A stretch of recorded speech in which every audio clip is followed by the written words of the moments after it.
following the resurrection, Jesus' own mother Mary was with the disciples, worshiping him as God as part of the early church. And why would we believe the testimony of the resurrection of Jesus from a lying whore? Furthermore, two of the New Testament books, James and Jude, were written by Jesus' brothers, and why should we believe the testimony of the other sons of a lying whore? Secondly, it says that Scripture is lying about Jesus. Let me submit to you that if we lose the testimony of Scripture about Jesus, we lose Jesus. So what do we lose? Jesus.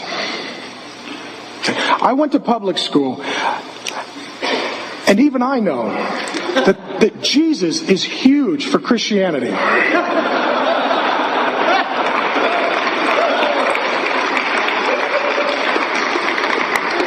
Thirdly, he says, what if DNA evidence contradicts Scripture and disproves it? My question is, why should we presume that DNA, 2,000 years later, overrides Scripture? I believe in prima scriptura, that Scripture is our highest authority. I believe that all Scripture is God-breathed and profitable. I believe that Scripture is our metaphorical Supreme Court of highest authority. And things like tradition and reason and science, though we enjoy them through common grace and general revelation, they are under the authority of Scripture. And fourthly, in Isaiah 7:14, it says what? The virgin will be with child. The Old Testament was clear that Jesus' mother would be a virgin. And there were those in the early church who denied that that was in fact the case. We call them heretics. They're the Ebionites and some Gnostic sects. Regarding influences, Bell and McLaren cite as an influence Ken Wilber's book, A Brief History of Everything. Bell says this, for a mind-blowing, this is a quote, for a mind-blowing introduction to emergence theory and divine creativity, which means we are co-creators with God, set aside 3 months and read Ken Wilber's A Brief History of Everything.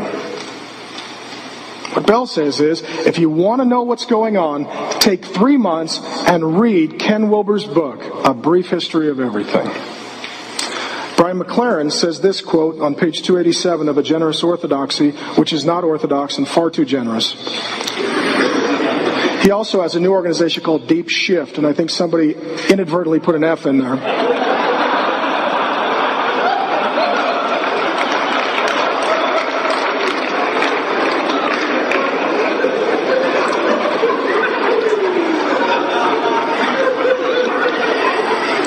This will be good on YouTube, I'll tell you that right now. Here's the quote. I am trying, with Ken Wilber's help, to make it clear that I believe there is something above and beyond the current alternatives of modern fundamentalism / absolutism and pluralistic relativism. The above and beyond is the way of Jesus, which is the way of love and embrace. So he talks about how his understanding of his movement as the new Martin Luther and his theological assumptions and agenda are so much guided by the work of this man. Now, I spoke with Peter Jones, who is one of the leading theologians in the world, as I said, on paganism and neo-paganism. By God's grace, he's become a friend. Here's what he sent me in an email. He says, Wilber is a practicing Mayan Buddhist who believes that reality is ultimately a non-dual union of emptiness and form.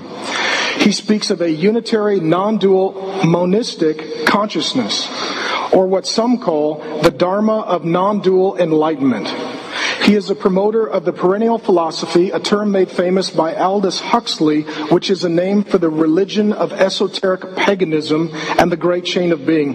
Wilber promotes yoga, Zen, Kabbalah, Tantric yoga, which is Hindu sex techniques. His think tank, Integral Institute, includes such luminaries as Deepak Chopra, Michael Murphy of Esalen and a key figure in the human potential movement, and John Kabat-Zinn, a Buddhist healer and professor of medicine at the University of Massachusetts, Francisco Varela, a Chilean biologist and Tibetan Buddhist. Might I submit to you that if you are thirsty for insight on theology, you not drink from the toilet even though there is water there. He goes on to say, Ken Wilber in his book, A Theory of Everything, describes the 9 stages of the human consciousness project. The essence of this book says that we are evolving, again, back to Pan-Atheism and process theology and its kid brother, open theology. That human history is evolving through 9 phases of evolutionary progress.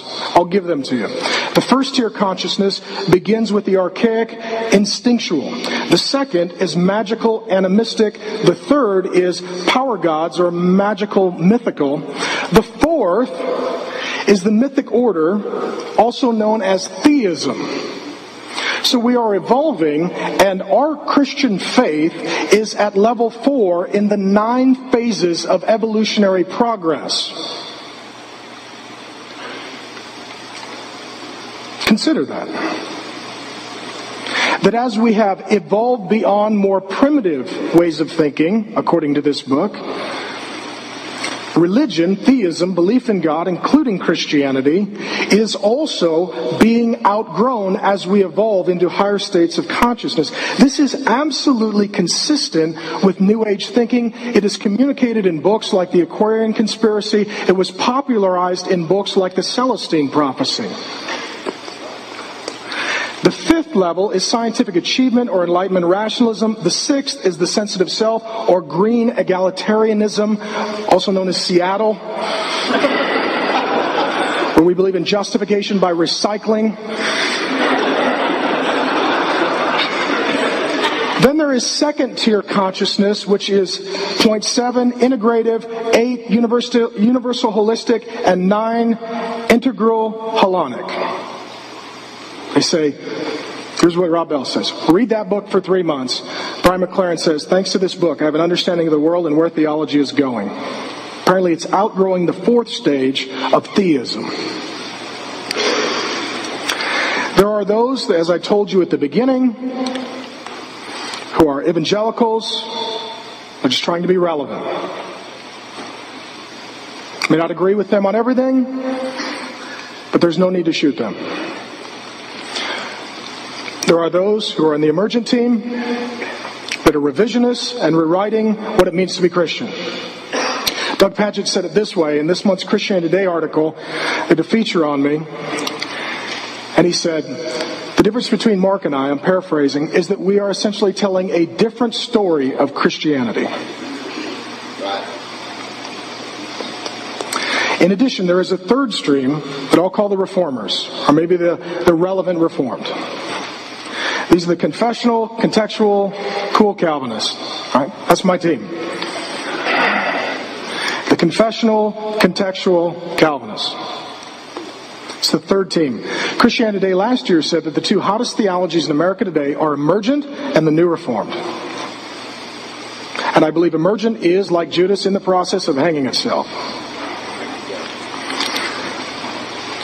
And my hope is that we're at least evangelical, at least what that used to mean, with Billy Graham and John Stott and J.I. Packer and Francis Schaeffer.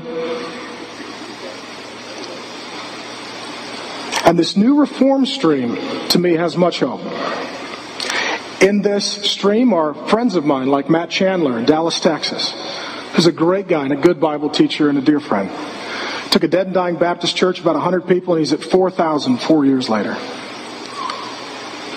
It includes influential networks like Acts 29, of which I'm privileged to be a part. There's great influence as well among younger pastors from C.J. Mahaney and Joshua Harris and the guys in the Sovereign Grace Network.